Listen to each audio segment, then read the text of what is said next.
Lucas, capítulo de número 10.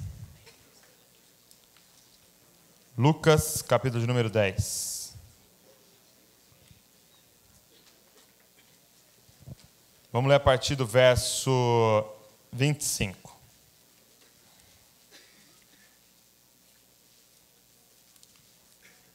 Lucas, capítulo 10. Vamos ler a partir do verso 25. Quem achou, diga, eu amo a Bíblia. Quem não achou, diga, eu também. Então acha, você ama a Bíblia e não acha Lucas, Vamos lá, Lucas 10, 25 diz assim, olha. Então, se levantou certo doutor da lei, que para colocá-lo à prova, Jesus, disse, mestre, que devo fazer para ter a vida eterna? E Jesus lhe perguntou, o que está escrito na lei, como lês? E ele lhe respondeu, amarás o Senhor teu Deus de todo o coração, com toda a alma, com todas as forças e com todo o entendimento, e o próximo como a ti mesmo. Disse-lhe Jesus, respondeste bem, faze isso e viverás. Ele, porém, querendo justificar-se, perguntou a Jesus, e quem é o meu próximo? E Jesus lhe respondeu, um homem descia de Jerusalém para Jericó, e caiu na mão de assaltantes que o roubaram. E depois de espancá-lo, foram embora e deixando-o quase morto. Por acaso, um sacerdote descia pelo mesmo caminho e vendo-o, passou de longe. De igual modo, também um levita chegou àquele lugar e quando o viu, passou longe. Mas um samaritano, que ia de viagem, aproximou-se e vendo, encheu-se de compaixão. E chegou perto dele, enfaixou suas feridas, aplicando-lhes azeite e vinho, e pondo-o sobre a sua própria montaria, levou-o para uma hospedaria e cuidou dele.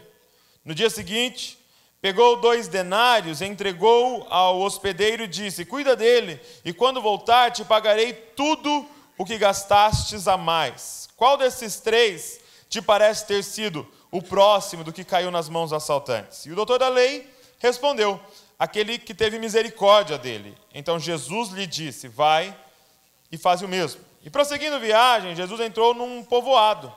E uma mulher chamada Marta recebeu em casa. Sua irmã, chamada Maria, sentando-se aos pés do Senhor, ouvia sua palavra. E Marta, porém, estava atarefada com muito serviço. E aproximando-se, disse, Senhor, não te importas que minha irmã me tenha deixado sozinha com o serviço? Diz-lhe que me ajude. E o Senhor lhe respondeu, Marta, Marta, estás ansiosa e preocupada com muitas coisas, mas uma só é necessária. E Maria escolheu a boa parte, e esta não lhe será tirada. Feche seus olhos comigo mais uma vez. Papai, que está a tua palavra, Senhor. Suas escrituras sagradas, Pai, a verdade, Senhor. E nós estamos famintos, Pai. Estamos sedentos, Pai. Pai, hoje nós nos reunimos aqui ao redor da Tua presença, Pai, e queremos pedir a Ti, fala conosco, Pai. Espírito Santo, fala com cada um aqui. Pai, prepara um banquete proporcional à fome de cada pessoa aqui dentro, Pai. Pai, alguns entraram aqui com grandes expectativas a Teu respeito, Pai. Prepara uma mesa farta para essas pessoas, Pai, proporcional à fome deles, Pai. Pai, se alguém entrou aqui sem expectativa, sem fome, quero te pedir nessa oração, aumenta a fome dessa pessoa por Ti, Senhor. Papai, não deixa ser mais uma noite, não deixa ser uma noite de mais informações, mas que seja uma noite de revelação, de transformação, Pai. Papai, que não seja somente uma mudança de comportamento que vai durar 10, 15 dias, Pai, mas que seja uma mudança interior, Pai, que vai durar para sempre, Senhor, e que vai mudar o nosso comportamento de dentro para fora, Senhor Jesus. Renova a nossa mente, liberta, cura, salva, Senhor. Espírito Santo tem total controle de tudo que vai acontecer aqui, Senhor. No nome de Jesus. Amém, Senhor. E amém. Eu estava olhando para esses 2 textos e a impressão que eles me passam quando eu analiso eles e quando eu tiro a moral de cada um dos textos é que eles se contradizem. Porque imagina comigo que na sua igreja, se você congrega aqui ou aonde você congrega, imagina que o seu pastor estivesse fazendo uma série do livro de Lucas, e nesse domingo ele fosse ministrar sobre o bom samaritano, e no domingo seguinte ele ministraria então sobre Marta e Maria. E aí nesse primeiro domingo, diante desse texto do bom samaritano, aonde Jesus está respondendo, conta essa parábola para responder como é que ama o próximo, né, como a mim mesmo, ou quem é o meu próximo. Ele conta essa parábola desse bom samaritano que para ajudar esse rapaz. Não sei se você sabe, mas esse rapaz que estava caído no chão era um judeu, e aquele que ajudou era um samaritano, e o judeu odeia o samaritano. E aí quando eu olho para esse texto, eu entendo, peraí, Jesus está falando que eu preciso ajudar as pessoas, eu preciso amar as pessoas, mesmo se elas me odeiam. Eu preciso parar e servir as pessoas, e não só minha família, meus amigos, a minha comunidade, mas até mesmo ao encontrar alguém que me odeia no chão, eu preciso ajudar essa pessoa. E isso é um baita de um desafio. Então nós sairíamos do domingo com esse desafio. Eu preciso fazer alguma coisa. E o que assusta nesse texto é que a primeira pergunta desse homem é: mestre, o que eu preciso fazer para herdar a vida eterna?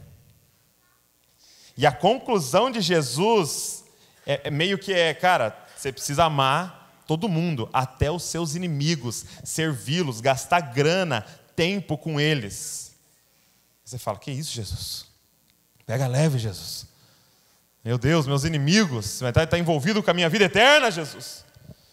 E aí a gente sairia daqui de domingo, cara, disposto, vamos lá, vamos tentar. Vamos mandar mensagem no WhatsApp para meus inimigos, falando te amo, vamos dar um jeito.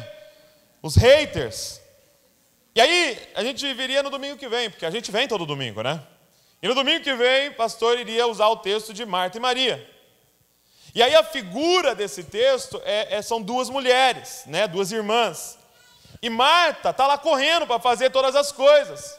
A impressão que dá é que Marta ouviu a mensagem do bom samaritano. Ela: não, eu tenho que servir, eu tenho que amar, eu tenho que gastar minha vida na obra, eu tenho que fazer alguma coisa, estou recebendo Jesus em casa. Estou recebendo os discípulos dele, eu preciso fazer alguma coisa. Tal, e ela está lá correndo, preparando tudo o melhor para o Senhor, excelência, é o padrão do reino de Deus, e ela está fazendo tudo. E a irmã dela está sentada nos pés de Jesus, só ouvindo. Enquanto ela corre com tudo, a irmã dela está sentada só ouvindo. E aí ela chega para Jesus e fala: Jesus, dá uma bronca na minha irmã. Minha irmã não está preocupada com a obra de Deus. A minha irmã não ouviu a mensagem do bom samaritano. Minha irmã precisa fazer uma coisa, ela tem que servir, tem que gastar a vida dela. E aí Jesus dá um nó na nossa cabeça. Porque você pensa, na lógica do bom samaritano, que ele vai falar: ô Maria, filhona, acho que já deu, né? Já ouviu bastante, vamos lá, vamos fazer uma comidinha, né? Vamos preparar as camas, daqui a pouco a gente vai deitar, são 12 discípulos. Vamos lá, filha. A obra não para, descansa no céu. Vamos lá. E aí, você pensa, é a lógica. Ele está mandando eu servir, ele está mandando eu me dedicar. E aí, de repente, ele fala tudo ao contrário. Ele repreende a que está servindo e se gastando e exalta a que não está fazendo nada. Aí a gente sai daqui com a lógica, né? Com uma nova moral. Gente, o que importa é sentar aos pés de Jesus e não fazer nada. Só receber. E aí, se você junta os dois domingos, você fala: e agora? O que eu faço, Jesus? O que eu faço? Só que, para mim, o livro de Lucas é um dos livros mais geniais, cara. Porque Lucas é muito intencional na sequência de texto deles. A sua Bíblia provavelmente está separada, né, por um títulozinho, a parábola do bom samaritano, Marta e Maria. Mas, na verdade, ele vem com um raciocínio só. E eu quero te mostrar que Lucas está mostrando dois tipos de pessoas que veem dois tipos de Jesus. Um mestre da lei, um doutor da lei que vê Jesus de uma forma e uma mulher que vê Jesus de outra forma. E talvez sejam os dois tipos de pessoas que nós temos aqui hoje. Tem duas formas de ver Jesus. E a primeira forma de ver Jesus É a maneira que o doutor da lei vê. Olha só como ele aborda Jesus. Ele fala assim, então, a Bíblia diz assim no verso 25, então se levantou certo doutor da lei, que para colocá-lo à prova disse, mestre. A primeira forma de enxergar Jesus é como um mestre. Você vê que ele vem de forma toda respeitosa.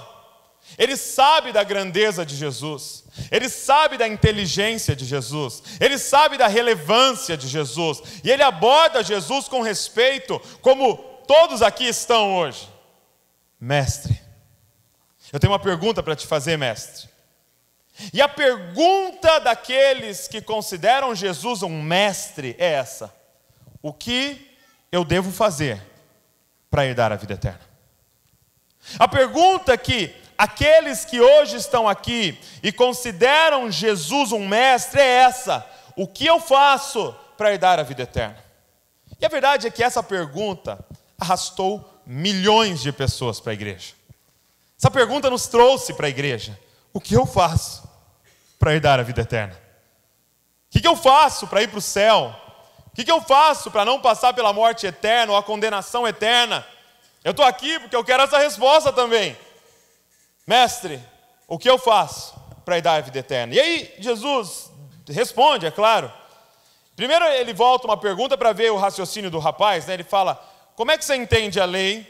Como é que você resume a lei? E aí aquele rapaz responde, porque ele era um doutor da lei. E a maioria dos doutores da lei, os fariseus, eles dariam a mesma resposta. Eles entendiam que toda a lei se resumia nessas duas. Essas duas engloba tudo, né? Amarás o Senhor teu Deus de todo o teu coração, com toda a alma, com todas as forças, com todo o entendimento. Isso resume uma parte da lei. E o resto da lei, que uma parte da lei é vertical e o resto da lei é horizontal. Amarás o teu próximo como a ti mesmo. Se eu cumprir essas duas, estou cumprindo tudo. Se eu amar Deus acima de todas as coisas, eu vou fazer ídolos? Não. Se eu amar meu próximo como a mim mesmo, eu vou cobiçar a mulher do próximo? Não. Eu vou matar? Não. Eu vou mentir para ele? Não. Então, essas duas resumem tudo. E aí Jesus vira para ele e fala, poxa, meu, parabéns.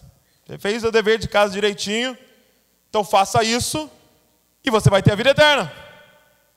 E aí, Lucas coloca assim, olha, ele, porém, querendo se justificar. Então o mestre da lei fala assim, mas peraí. É só eu cumprir essas duas que vai estar tudo certo? Então só me responde uma coisa. Quem que você considera que é o meu próximo? Porque se a minha salvação depende de eu amar meu próximo, quem que o Senhor fala que é meu próximo? Vamos fechar esse negócio aí, porque próximo é uma coisa muito ampla. Quem que é o meu próximo? E aí ele responde através de uma história, que era muito comum que Jesus fazia. E aí ele diz assim, olha, deixa eu contar uma história para você, para te falar quem é o seu próximo. Ele fala que um homem estava descendo de uma estrada que desce de Jerusalém para Jericó. Por que ele fala descendo? Porque era uma estrada, era mais ou menos 27 quilômetros de estrada. E era uma estrada que era uma descida, pois Jerusalém está a 900 metros do nível do mar e Jericó está a 300. Então era realmente uma descida e esse homem vinha descendo. E essa estrada era muito conhecida na época como uma estrada violenta. Por quê? Porque era uma estrada muito grande e não tinha cidades perto. E imagina, não havia iluminação na época. Então era uma estrada deserta e onde assaltantes se escondiam para assaltar os viajantes. E esse homem estava descendo sozinho. Jesus não explica o porquê, não explica o que ele estava indo fazer, não explica o que ele fez em Jerusalém, por que ele estava indo para Jericó. Mas ele estava sozinho e, de repente, os assaltantes o abordam. Talvez como se você andasse em alguns bairros aqui de São Paulo, à noite, em ruas mal iluminadas, que você sabe que vai dar problema. Era o que aconteceu aqui. E aí, esse homem é assaltado e espancado. Ele é vítima de um problema social que vivemos até hoje, a violência. E ele é espancado de tal forma que ele fica no chão, algumas versões dizem, semi-morto. O que quer dizer semi-morto? Ele estava de tal forma que você olhando assim, passando, não dava para saber se estava morto ou se estava vivo. Talvez a gente usaria a palavra desmaiado. Estava lá desmaiado. Roubaram tudo, inclusive as roupas dele. E ele está lá semi-morto. E de repente, vem 2 homens. O primeiro homem que passa é um sacerdote. Ele também está descendo de Jerusalém para Jericó. Eu li alguns comentários que diziam que era comum sacerdotes morarem em Jericó. E ele estava descendo para essa cidade, Jericó, e ele viu aquele homem. E a Bíblia diz que ele passa de largo. Ele dá a volta, ele troca de calçada. E o principal motivo desse homem ter passado de largo é o principal motivo que o levita também passa de largo. É porque os 2 trabalhavam no templo. Os 2 serviam no templo. E para servir no templo, eles não poderiam estar impuros. Então qual era o problema? Eles estavam andando, de repente você vê um cara caído, e a ênfase é que ele estava semi-morto, ou seja, eu olhando não dá para saber se está morto ou se está vivo. E se ele parasse para ajudar, e ao mexer no homem ele tivesse morto, ele estaria impuro por 7 dias, e não poderia servir no templo. É a mesma coisa do levita. Ele está descendo, e de repente ele vê aquela cena, ele fala, e agora? Se eu relar, eu não posso trabalhar no templo, então é melhor eu deixar aí e passar de largo. Então, na verdade, aqueles 2 não ajudaram aquele homem em nome de Deus. Em nome de Deus, porque Deus precisa do meu serviço lá no templo, eu não vou ajudar esse rapaz aí não, porque eu não posso ficar impuro. Quem é que vai fazer o meu turno lá no templo? Quem é que vai servir lá no templo? E é uma grande incoerência esse texto, é uma grande provocação de Jesus, por quê? Porque os sacerdotes eram responsáveis pela saúde pública. Esses homens eram líderes da nação, responsáveis pela saúde pública, e os levitas eram responsáveis pela distribuição de recursos aos pobres. A responsabilidade, eles existiam para cuidar dos necessitados. Agora, em nome da estrutura, eles deixam de fazer o porquê eles existiam. Eles esqueceram do texto de 1 Samuel que diz que é mais importante obedecer do que sacrificar, cara. Eles esqueceram que para Deus importa muito mais aquele homem caído do que as cerimônias, cara. E eles passam de largo. E aí de repente vem a maior provocação de Jesus. Ele diz que um viajante samaritano vem descendo.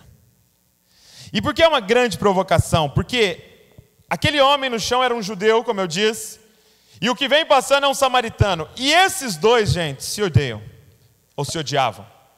Então você tem noção, em João 8,48, os caras estão bravos com Jesus, e aí eles vão xingar Jesus. O povo está bravo com ele e tal, do que ele está falando, os caras não concordam, e aí eles vão xingar Jesus. Do que eles chamam Jesus? Isso é um samaritano. Você viu o nível de ódio? O samaritano para eles era um palavrão. Samaritano, esse cara aí. Era hoje, tipo assim, se você quiser ofender alguém em nível baixo, você fala assim, você é um corintiano. Tô brincando. Posso falar nessa região aqui disso aqui, não. Tô brincando, o assaltante que era... Tô brincando também. E aí, eles se odiavam, cara. E aí Jesus diz assim, e o samaritano se aproxima dele, não está nem aí se está morto ou se está vivo. Ele se aproxima e se enche de compaixão. Ele podia passar de largo, ele não precisava parar, mas ele para. E ele dá amparo, ele dá tratamento médico emergencial, ele dá transporte, ele supre com uma ajuda financeira e até promete uma visita para ver se ele estaria bem depois. E aí Jesus termina fazendo uma pergunta para esse homem. Qual dos 3 parece ter sido o próximo do que caiu nas mãos dos assaltantes? E o doutor da lei, ele tem que se render por causa da história, mas ele odeia tanto aquele que parou para ajudar que ele não fala nem o termo samaritano. Ele responde assim: aquele que teve misericórdia do homem. Aquele quem? Aquele lá que teve misericórdia do homem. Mas quem que foi? O terceiro que desceu. Ele não tem capacidade de falar, foi o samaritano. Ele fala: aquele que teve misericórdia. E aí Jesus encerra dizendo: então vá e faça o mesmo. Ele está dizendo: o que eu preciso fazer para ir dar a vida eterna, Jesus? E Jesus encerra dizendo: vai e faz isso. Ame o seu inimigo. Mas não só ame, e o ame de Jesus nunca foi um sentimentozinho gostoso aqui dentro, não. O ame de Jesus é gaste, é se desgaste. Pare a sua caminhada. Esse homem estava indo para algum lugar, aquilo interrompeu a caminhada dele. Provavelmente ele não chegou aonde ele ia chegar no tempo que ele ia chegar, porque ele parou para um inimigo, para alguém que odiava ele. O que Jesus está dizendo é: sabe aquela menina que roubou seu namorado? Ajuda ela, ama ela, gasta dinheiro com ela, dá sua melhor roupa para ela, paga uma estadia num hotel bacana para ela. Ainda fala: quando eu voltar vou pagar os extras, pode comer tudo no frigobar. E ele estava atrelando isso à vida eterna, porque a pergunta era: o que eu faço para herdar a vida eterna? O que Jesus estava dizendo nesse texto, na verdade, a conclusão de Jesus foi: para herdar a vida eterna, você precisa obedecer à lei de Deus. Mas isso é impossível aos homens. O que Jesus estava expondo para esse doutor da lei é que para herdar a vida eterna, você precisa fazer o que a lei manda. Só que a lei, ela não para nos seus atos. A lei mira o seu coração, e o seu coração não consegue cumprir a lei de Deus. O que ele estava dizendo em conclusão para esse doutor da lei é que é impossível fazer o que a lei manda. E portanto, é impossível através do fazer herdar a vida eterna. Doutor da lei, cumpre a lei. Só que a lei não está olhando só os seus atos, a lei está mirando o seu coração. E eu sei que no seu coração você odeia algumas pessoas, e você não tem controle sobre o teu coração. É como se eu falasse assim para você: pense em alguém que você odeia, alguém que você não gosta, não curte. Pense em alguém aí. Pensa agora aí. Não dá uma de santo, eu sei que tem, vai. Pense em alguém. Pensou aí? Todo mundo pensou? Então tá, no 1, 2, 3 eu quero que você passe a gostar dessa pessoa agora. 3. Pronto? Amém, glória a Deus. Amo agora eu amo, adoro ela. Agora ela é minha chegada. Tem controle sobre o seu coração? Você tem controle sobre essas suas emoções aí? Você tem controle sobre o que você sente? Você tem controle quando você olha no Instagram e fala: ah, meu Deus, é que falsa. Falciane, só eu sei que isso aqui é tudo mentira. Ela não come isso todo dia. Você tem controle para você falar assim: não, agora, amanhã eu vou olhar o Instagram e vou me encher de compaixão dela. Nós não temos controle. E Jesus está falando: só que se você não fizer com o coração, você não está cumprindo a lei. E se você não cumprir a lei, você não vai ter vida eterna. Então, mestre da lei, nós vamos ter que arrumar um outro jeito. Porque se você continuar vindo a mim, pensando que eu sou um mestre que vai te dar umas regras para você obedecer, você não tem capacidade de obedecer às regras que eu tenho para você. Então, se nós continuarmos a abordar Jesus como um mestre, que a gente pergunta: mestre, o que eu tenho que fazer? Ele está dizendo: o que eu vou dar para vocês fazerem, vocês não conseguem fazer. Não vai funcionar. Porque o que você tem que entender, os que veem a Jesus como um mestre se resumem na pergunta: o que fazer? Mas para herdar a vida eterna, você não tem que fazer, você tem que ser. O que Jesus termina dizendo é: não importa o que você vai fazer, eu quero saber quem é você. Quem é você no seu coração. Porque é o que você é que garante que você vai herdar a vida eterna, não o que você faz. Então, se você continuar vindo a mim como um mestre que vai te passar uma lista de regras, não vai funcionar. E aí ele entra na segunda história. Ele fala, agora tem uma segunda forma de enxergar Jesus. E aí ele diz que, prosseguindo viagem, Jesus entra então nesse povoado e vai para a casa de uma mulher chamada Marta. Ela era a dona da casa, então provavelmente ela era a mais velha, a mais velha irmã entre mais dois irmãos, que eram Lázaro e Maria. Depois você conhece, Lázaro morre, Jesus o ressuscita. E aí ele vai se hospedar nessa casa. E você entende, como eu disse, a correria de Marta. Porque, Jesus ia no mínimo com mais 12. E às vezes era mais gente do que 12. Mas a gente sabe que no mínimo estava ele mais 12. 13 pessoas hospedadas na sua casa. Marta devia estar doida para fazer comida para 13. Para fazer... para arrumar lugar para 13 dormir. Ela devia estar atarefadíssima, correndo para cima e para baixo, por toda parte, emprestando vasilha dos vizinhos, e emprestando travesseiro, e dando um jeito para acomodar todo mundo. Afinal, Jesus estava na casa dela. Afinal, o Senhor estava na casa dela, e ela tinha intimidade, eles conheciam Jesus. E aí ele começa a dizer, Lucas, que a irmã de Marta, provavelmente a irmã mais nova, ela estava sentada aos pés do Senhor. A Bíblia diz, sua irmã, chamada Maria, sentando-se aos pés do Senhor, ouvia a sua palavra. E aqui Lucas começa a apresentar uma outra forma de enxergar Jesus. Porque é muito interessante, eu não sei se você já reparou, mas existem 3 textos que citam Maria, essa Maria. É Lucas capítulo 10, João capítulo 11 e João capítulo 12. E olha só que os 3 textos dizem, esse eu já li para vocês, João 11, 32. Ao chegar no lugar aonde Jesus estava e vê-lo, Maria lançou-se aos seus pés e disse, Senhor, se estivesses aqui, meu irmão não teria morrido. Então, Maria, quando viu Jesus, correu e se lançou aos pés dele. Em Lucas 10, ela está onde? Aos pés dele. E aí Lucas 12 aparece ela pela última vez e diz assim, então Maria, tomando um dos frascos de bálsamo de nardo puro, de alto preço, ungiu os pés de Jesus.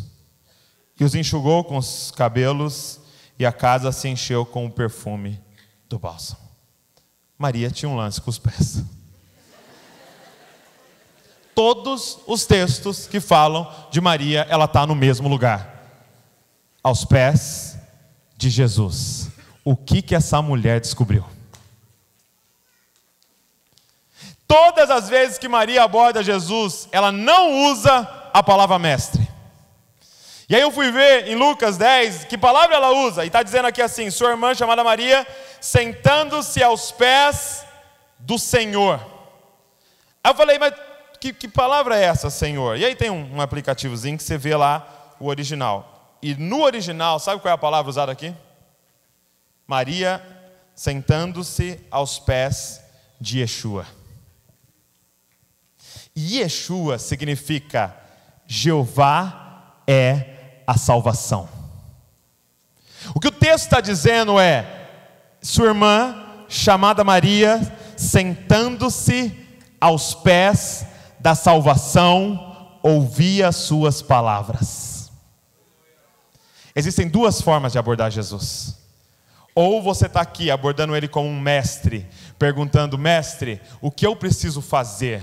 Ou você está aqui abordando ele como a sua salvação, dizendo, mestre, eu estou aqui para você me refazer, cara. O que essa menina descobriu, e que o doutor da lei não entendeu, é que ela não precisava pregar para ele para perguntar o que fazer. Ela entendeu que a única forma é se ela fosse refeita por aquele homem. Ela entendeu o que o mestre não conseguiu entender, que a salvação não está em fazer algo que Jesus diria. A salvação não era uma lista de regras, a salvação era um homem ao qual nós temos que nos lançar aos pés dele diariamente. A salvação não é uma listinha que você precisa dar check, check, check. A salvação é uma pessoa e o nome dele é Jesus Cristo, cara. E ele está neste lugar, cara. É tudo sobre ele. Cara, Maria descobriu. É por isso que ela quebra o perfume mais caro de todos. Ela pega aquele perfume que os estudiosos dizem que era 1 ano de trabalho, custava aquele perfume. E eles usavam aquele perfume, lógico que menos, né? Para ungir a cabeça de convidados de honra. Olha isso. Quando alguém de honra ia na sua casa, costume da época, jogava-se um pouquinho de perfume na cabeça dele, ungindo, dizendo, olha, é uma honra recebê-lo aqui. Sabe o que Maria estava comunicando? Que Jesus, ele é tão extraordinário, que os pés dele, que é a parte mais suja do corpo, na época ainda que não se usava sapatos fechados, a parte mais suja do corpo de Jesus vale mais do que a cabeça do convidado mais honroso que possa aparecer, cara. Cara, ela entendeu quem era ele. Não era um mestre, era a salvação em pessoa que estava na casa dela, cara. Era a salvação em pessoa que estava sentado, cara, na sala dela. E ela não tinha outra forma de expressar, a não ser jogando-se aos pés daquele homem, cara. Yeshua. Yeshua. E a minha pergunta é de que forma você aborda Jesus hoje aqui? De que forma você vem até Jesus hoje aqui? Sabe, o que essa mulher entendeu é que antes de desejar ser o bom samaritano, o que ela entendeu é que antes de eu querer fazer o que esse bom samaritano está fazendo, eu preciso reconhecer que, na verdade, nessa história que Jesus conta, nós somos esse homem no chão semi-morto. Sabe, esse homem está no chão semi-morto, porque ele foi atacado. E na nossa alma, gente, essa é a nossa condição. No nosso interior, talvez por fora você esteja de pé, talvez por fora você esteja bem vestido, cheiroso, mas no nosso interior, nós somos aquele homem no chão, espancado por um assaltante chamado pecado, cara. Essa é a nossa condição. Em Apocalipse, Jesus nos define como pobres, cegos e nu. Essa é a nossa condição, caídos no chão espiritualmente, em meio ao sangue espiritualmente, e assim, na expectativa que algo passe e nos salve, na esperança de que alguma coisa passe no nosso caminho e nos salve. E aí de repente está vindo a lei, e a lei está vindo, e você pensa, ela vai me salvar, ela vai me salvar, e a lei passa de largo, cara, porque a lei não tem poder para te salvar, cara. Mas de repente está descendo a religião, e a religião está vindo na sua direção, e você fala, achei, ela vai me salvar, ela vai me levantar, mas ela passa de largo, porque ela não tem como te salvar, cara. Até que enfim, vem descendo nesse caminho aquele a quem nós éramos inimigos, cara. E aquele a quem nós éramos inimigos e nós desonramos por tantas vezes, ele para, cara. Ele se enche de compaixão e para olhar a nossa alma e começa a cuidar das feridas interiores que nós temos, cara. E ele pega da condição dele e começa a derramar sobre a nossa vida. Ele derrama óleo sobre nós. Ele começa a cuidar do nosso interior. Ele coloca nós na montaria dele mesmo. Ele leva a gente até um lugar de cuidado. E ele paga paga não com moedas, mas com seu próprio sangue, para a gente ser restaurado. E ele ainda diz: e fiquem espertos, porque eu vou voltar, e quando eu voltar, eu vou pagar o que faltava. Cara, ele parou. Antes de querer ser um bom samaritano, entenda uma coisa: nós somos aquele homem no chão, cara. E o nosso bom samaritano se chama Jesus Cristo, cara. Ele parou no nosso caminho. O que Jesus estava dizendo para aquele homem é: cara, é impossível. Mas aquele que faz o impossível chegou no seu caminho, cara. Para o homem é impossível, mas aquele que troca corações chegou no seu caminho, cara. Eu quero te transformar em alguém que vai herdar a vida eterna. É lógico que depois que você tem um encontro com um bom samaritano, Jesus, e ele te restaura de graça, por graça e misericórdia, e você sai daquela hospedaria agora restaurado, e quando você encontra alguém no caminho, o que fazer? Se não parar e estender para ele aquilo que o bom samaritano fez para você. É lógico que é óbvio, quando você encontra alguém no caminho precisando de uma ajuda, e é lógico que você é generoso. Por quê? Porque ele foi generoso com você. Nós nos transformamos depois sim num bom samaritano, mas não porque nós somos bons, mas porque alguém nos amou primeiro, e a gente estende esse amor às outras pessoas. Mas quem deu o start de tudo isso foi ele, porque é tudo sobre ele, cara. Cara, ele quer nos restaurar. Eu quero saber como é que você chegou aqui hoje. E como é que você enxerga Jesus aqui hoje. Talvez a pergunta sua ao chegar aqui era: mestre, o que eu faço? Mas a pergunta não é o que eu faço, mestre. A pergunta é: mestre, ou Yeshua, o que o Senhor vai fazer por mim hoje aqui? O que o Senhor vai fazer em mim hoje aqui, cara? E o nosso desafio é só um hoje aqui: é se lançar aos pés da salvação, cara. É se lançar aos pés da salvação, renunciando o que você tem de mais precioso, dizendo: só tu és a salvação. Eu dependo completamente de ti. Eu dependo completamente do Senhor parar no meu caminho e me salvar, cara. Porque eu sou aquele homem no chão. Sabe, eu encerro dizendo para você o seguinte: em João 3, no capítulo 3, o verso de número 1, Jesus se encontra com um outro mestre da lei, com outro doutor da lei, nome de Nicodemos. E Nicodemos vem com o mesmo discurso. Se você ler no capítulo 3, diz assim: havia entre os fariseus um homem chamado Nicodemos, autoridade entre os judeus, e ele foi se encontrar à noite com Jesus, escondido, e disse-lhe: Rabi, sabemos que és mestre. Rabi, eu sei que o Senhor é um mestre, vindo de Deus, pois ninguém pode fazer os sinais que tu fazes se Deus não estiver com ele. E Jesus lhe respondeu: em verdade te digo, que ninguém pode ver o reino de Deus se não nascer de novo. O mesmo discurso esse homem chamado Nicodemos faz: mestre, e a pergunta dele era a mesma: o que eu tenho que fazer? E aí Jesus fala: você não tem que fazer nada. Para ver o reino de Deus, para entrar no reino de Deus, você tem que ser. Você tem que ser uma nova criatura. E o único jeito de ser uma nova criatura é se você nascer de novo, Nicodemos. É se você começar de novo, Nicodemos. É se você deixar eu te refazer, Nicodemos. Não tem nada que você possa fazer. Eu sei que você veio atrás de um mestre e com uma fórmula para você ver o reino de Deus.